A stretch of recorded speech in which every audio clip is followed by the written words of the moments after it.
I'm gonna show you how you can get beautiful abs at home without going to the gym. Remember, abs are made in the kitchen and the gym.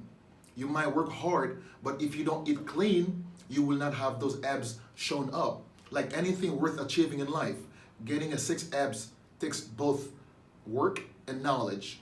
For those who have not heard this before, is that what you eat is more important than how your exercises if you want to see defined abdominal muscles. Belly fat can carry big implication for your health. There are two kinds of fat. One, which is right here under the skin, which is not very dangerous. It's, I would say, relatively harmless. Then there is the visceral fat, which packs in around your organs and comes with real health concerns.